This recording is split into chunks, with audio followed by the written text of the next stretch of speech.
안녕하세요. 참된학습법의 남원장입니다. 이번 시간에는 입시제도에 대한 말씀을 좀 드려볼까 합니다. 지금 고교학점제가 본격적으로 이제 시작을 하게 되었고, 그러면 되게 좀 막연하게 생각이 드시잖아요. 초등학교 학부모님들이나 중학생은 조금 더 와닿기는 할 텐데 아무튼 좀 멀게 느껴지시는 것 같고, 그리고 이에 대한 정보를 접할 길이 많이 없는 것 같아서 오늘은 그거에 대한 말씀을 드려보려고 합니다. 2022학년도 수능을 보는 아이들은 수학 시험 범위는 수1, 수2 선택 과목 3개 중에 하나를 선택하게 되는데, 확률과 통계, 미적분, 기하 여기들 중에 하나를 선택하게 되는데요. 조금 서울의 상위권 대학 같은 경우에는 기하나 미적분에서 선택할 수 있도록 하기 때문에 고교 학점제라고 해서 무한정 학생들에게 선택의 기회가 다 주어지는 건 아니라는 거 예전 영상에도 말씀드렸지만 다시 한번 전달드립니다. 그러면 지금 중학교 학부모님들이나 초등학교 학부모님들은 수상에 대해서, 그러니까 고1 수학에 대해서 굉장히 집중해서 시키시고 계시거든요. 근데 사실 수능 시험 범위에는 수상은 들어가지 않습니다. 수상, 수하를 기본으로 해서 수원, 수2 그 이상의 것들이 들어가기 때문에 수상에 집중을 많이 하셔야 되는 부분이고요. 그리고 이게 바로 수능에 연계되지는 않지만 이 과정이 소홀히 하면 그 다음 고등 과정은 굉장히 힘들거든요.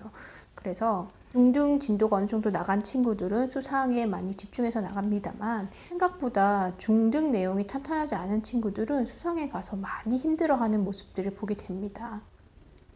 예전에도 말씀드렸지만 아이들이 처음 한글을 뗄 때를 생각을 해보시면 6살이나 7살 이렇게 학령기 때 한글을 공부를 하면 굉장히 수월하게 진행이 되잖아요. 근데 그보다 힘든 수학 같은 경우에는 자기 학령기가 되어서 진행을 해도 어려운 부분이 있는데 그게 안 된 아이들이 앞서서 진도를 나가게 되면 수학에서 되게 많은 좌절을 하게 되는 부분이 있어서 수하, 고1 수학을 미리 하는 거는 굉장히 중요한 부분이긴 합니다만, 실력이 안 되는 친구들, 진도가 안 되어 있는 친구들은 일단 진도부터 나가고 보자는 아닌 것 같아요.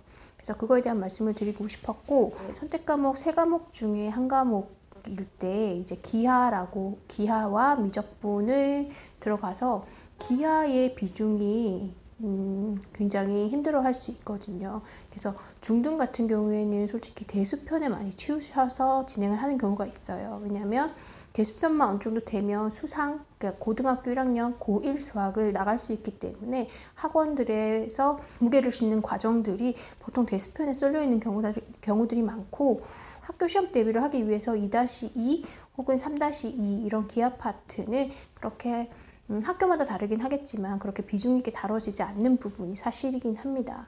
중 2-1과 중 3-2 대수편이 잘 되어 있으면 수상까지는 무리 없이 진행을 하지만, 결국 마지막에 내가 가고자 하는 대학이 어느 정도 상위권이고 괜찮다라는 생각이 드시면 기하의 비중을 더 두셔야 된다고 생각이 들어요. 결국 수학을 잘한다 못한다를 판가름 내는 거는 대수 파트보다는 기하 파트에 더 무게가 실리지 않나라는 생각이 들고, 중학교에서 대부분의 학교들이 시험 문제가 쉽게 나오긴 하고 있지만, 그래서 현실적으로는 기하 파트의 비중을 좀 축소해서 진행하는 경향이 없진 않지만 학원들에서 수상이나 이렇게 선행을 나가기 전에 기하 파트를 조금 더 집중해서 하면 좋을 것 같다는 생각이 들더라고요. 당장 중학교 성적이 나오고 진도를 나가는 데는 기하 파트, 중등에 있는 기하 파트가 그렇게 크게 비중이 있지는 않습니다. 그래서 학교 시험 잘 보고 그냥 빨리 고등수학을 하고 싶다라고 생각을 하시면 이 기하 파트의 비중을 좀 줄이고 나가시는 경우들이 있거든요. 근데 결국에는 마지막에서는 만나야 되는 게 이 기하 파트이기 때문에 중등에서 충분히 심화 문제를 좀 바로 보는 게 좋지 않을까라는 생각이 듭니다. 그렇게 어렵지는 않지만 공부를 좀 하고 내가 목표로 하는 그 전공이라든지 대학이 어느 정도 수준 이상이라면 기하 파트를 좀 더 집중적으로 공부를 하는 게 좋겠다라는 말씀을 드리려고 합니다. 중학생들 같은 경우에는 본 중학교 실력보다는 고등과정을 서포트할 수 있는 과정으로 학습을 진행하다 보니 아무래도 대수편에 힘을 실어주는 경우가 많고, 기하편 같은 경우에는 여력이 된다면 고등수학을 빨리 나가는 것보다는 기하 파트를 조금 더 심도 있게 다루는 게 앞으로의 학습에 있어서 또 도움이 되지 않을까.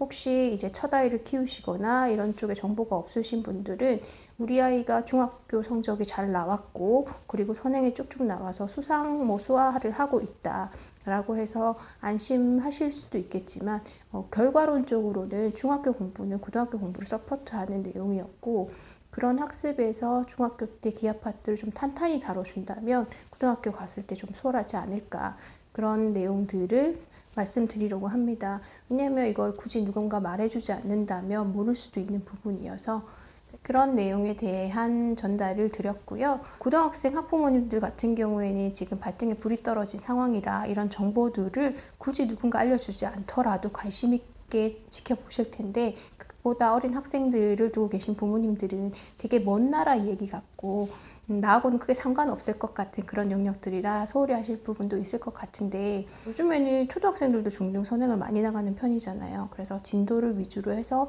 고등 수학이 어렵다니까 빨리 고등을 접하시려고 하는데, 그것보다는 자기 과정을 탄탄히 하고 그게 됐다면 그 진도보다는 선행보다는 심화에 조금 더 치우쳐 주시고, 그리고 기하는 하면 할수록 되게 깊이가 깊은 영역이거든요. 그래서 그 기하 파트는 심화 문제집을 한 2억 원 이상 풀어서 그런 유형들을 좀 연습을 해 보시면 거기 풀이 과정 중에 고등 과정이 접목돼야 되는 부분들도 물론 나오긴 하거든요. 무조건 중등만 집중해서 하라는 말씀은 아니고 고등 과정을 하면서 중등이랑 같이 이렇게 병행을 하시면 이 내용이 어떻게 활용되고 있는지 아이들이 조금 더 이해하는 데 도움이 되지 않을까라는 생각이 듭니다. 그래서 진도만 먼저, 선행만 먼저 나가실 게 아니라 자기 학년 혹은 그 중등에서 필요한 내용들의 심화를 같이 병행을 하시면 더 시너지 효과가 날 것 같다는 말씀을 드리려고 합니다. 네, 오늘 제 영상은 여기까지고요. 다음에 인사드리겠습니다.